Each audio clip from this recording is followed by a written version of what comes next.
Hello, it's Dr. Darnise. Welcome back into another episode here. Hey, we're going to be talking about the Nottoway plantation, how the big house burned down.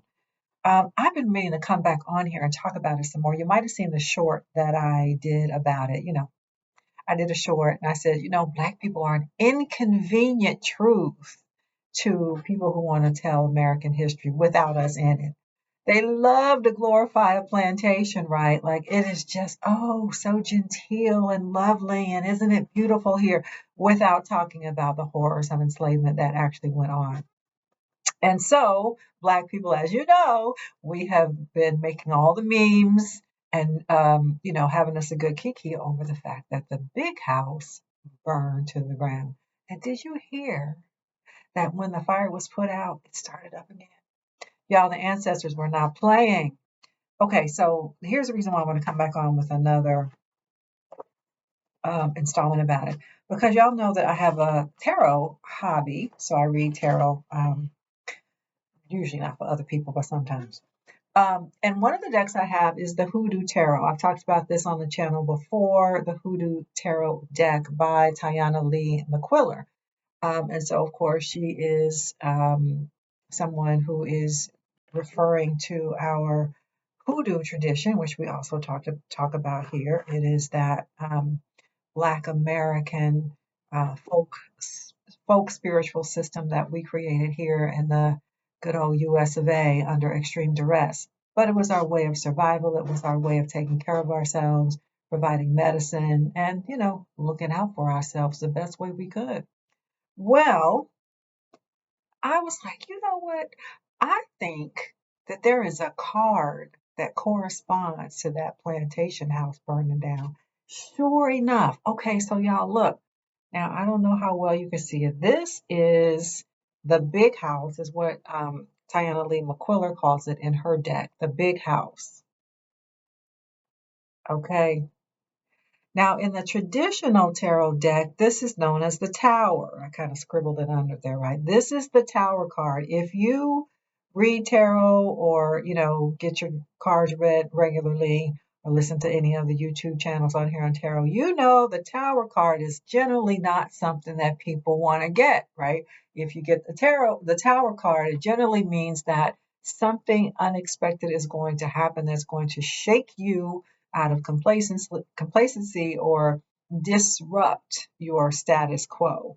And while we all say that we like change, we want some particular scenario to change. I wish things could be like this. I wish things could be like that. When it does happen, some of us, then we have an anxiety attack.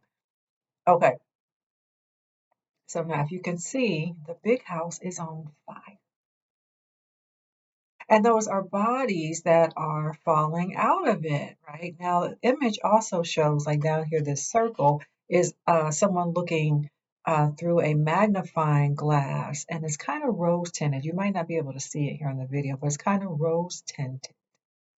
And so I wanted to come on and talk about this and read directly from Tayanna McQuiller's book, The Hoodoo Tarot, because if you get it, it's a whole box set. It's real cute. If you get it, she gives you, a guidebook to go along with it. So I wanted to read it because this is exactly what's been happening right now in our news cycle. Okay, so the image, I'll hold it up again. The big house.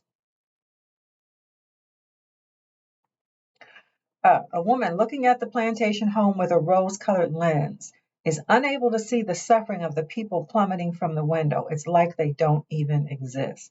Now, you may remember that some of the folk, well, it's going to call them the white people, they have been looking at this fire and they have been thinking that it is just such an atrocity, right? They are losing this beautiful architecture. All they can see is that they're losing this beautiful architecture and this remnant of this home that has been around since, the right before the Civil War. And oh my gosh, we're losing so much.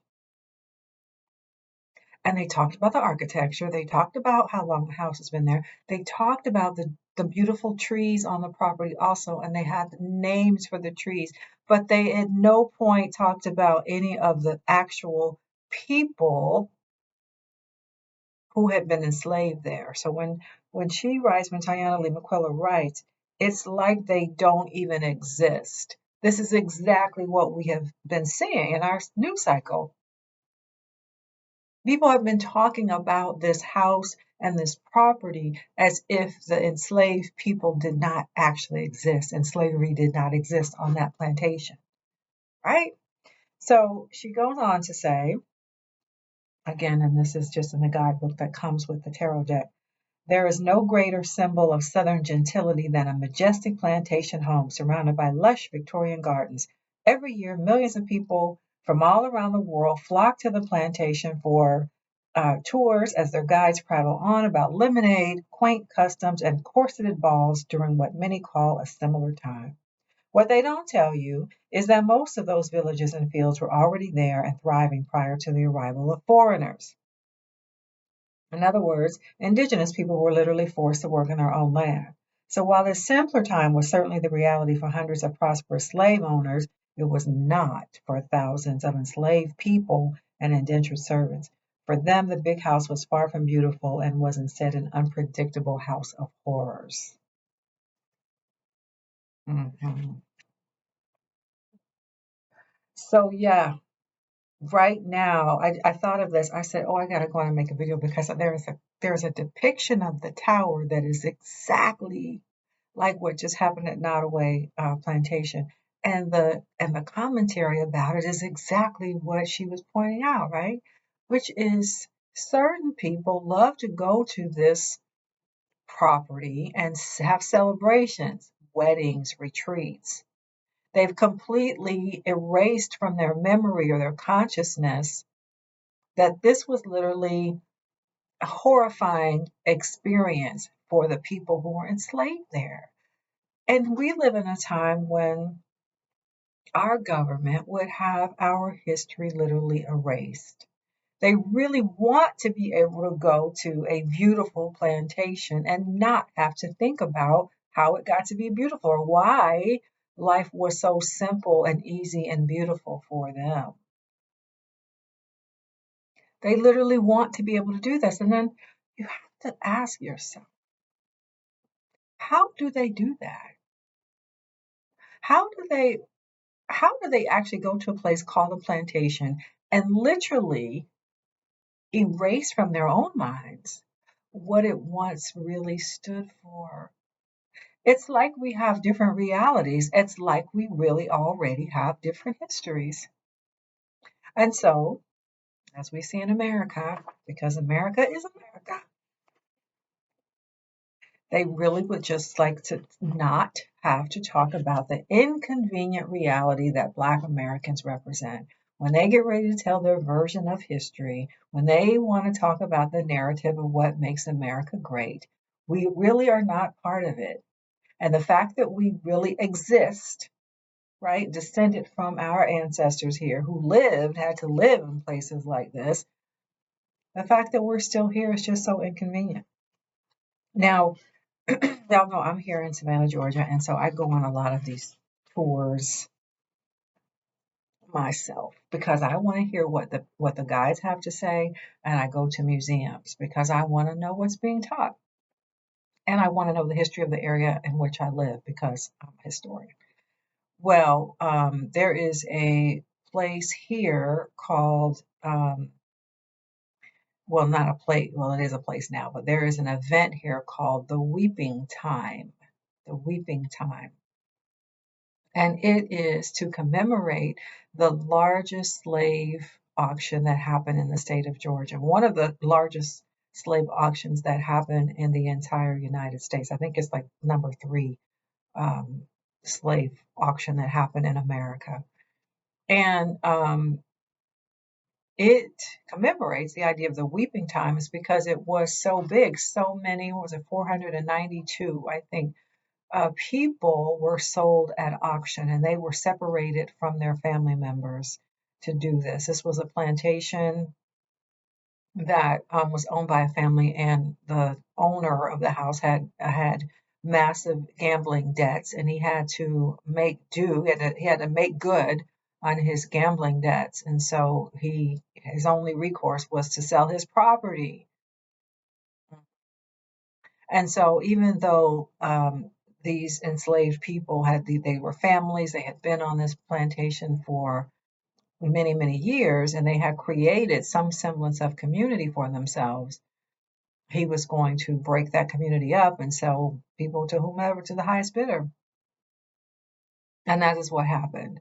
So that is commemorated here, but there are still people, local people, who say, why do we have to keep talking about this? Why can't we get past it? Well, because it happened. And because, as we know, America wants to erase it and pretend it doesn't. It didn't. Now, as any one of us knows, that when you have an illness, you cannot ignore it. If you ignore it, it will just get worse. If you have an infection and you ignore the infection, it will just get worse. You may come to a point where it was started as a inconvenient infection and bubbled over to be some really nasty wound, and then it got to a point where something had to be amputated. And this is America. There are points all along American history where America could have really dealt with this situation, or attempts can be made, repeatedly to try to make good. Reparations could look like a number of different things. It doesn't have to be cash to every Black person. It could look like a number of things, right? And then just kind of leave us alone, right? Just leave us alone. But that's not what America chooses to do. So, no, we're not going to just get over it. We are going to keep discussing it because it is our history. It is our ancestry. It is literally our own family members, and we're not going to forget about our own family members who did what they had to do to survive. So, back to Nottoway, that plantation in Louisiana that just burned. You know what? This Tayanna Lee McQuiller, she really must have been looking into the relatively immediate future when she created this, because honestly, it is the big house, right? It is the big house, and all kind of horrors went on there. Oh, I was going to say too that one of the things that would happen with particularly Black women, as we know, Black women were typically or some Black women would be the mammy or be the cook, the cleaning. But also there's a practice of having young girls, like preteens and early teens, who she would have to sleep on the floor outside of the mistress's room, or actually on the floor next to her bed, in case Miss Ann woke up in the middle of the night and needed something like a glass of water. So even a child, right, was expected to be at the beck and call of their slave owner. It was a house of horror. And so, yeah, the fact that it has burned to the ground is pretty good news to us. Anyway, let me know what you think in the comments. Let me know if you have the Hoodoo Tarot deck by any chance. Also, there is a Hoodoo Tarot workbook.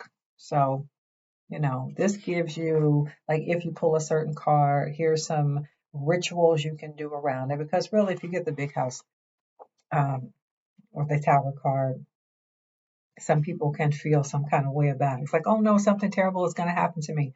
Well, it might not be terrible. It might just be unexpected. It might be a really big surprise. It might seem terrible in the immediate, in the moment, right? Like, for example, if you've been saying how much you hate your job and, then you lose your job. Well, you still might need to pay bills and you're wondering how you're going to do that. But in fact, it shook things up enough so that you can step into another opportunity that maybe you were slow to do. So that tower, that big house, does usher in changes. So in the workbook, she gives you some rituals and ways in which you might think about what it means for your life and how to get the best outcome for yourself. So I'm going to leave that. That's all I have for you, and I'll be back another time. Bye for now.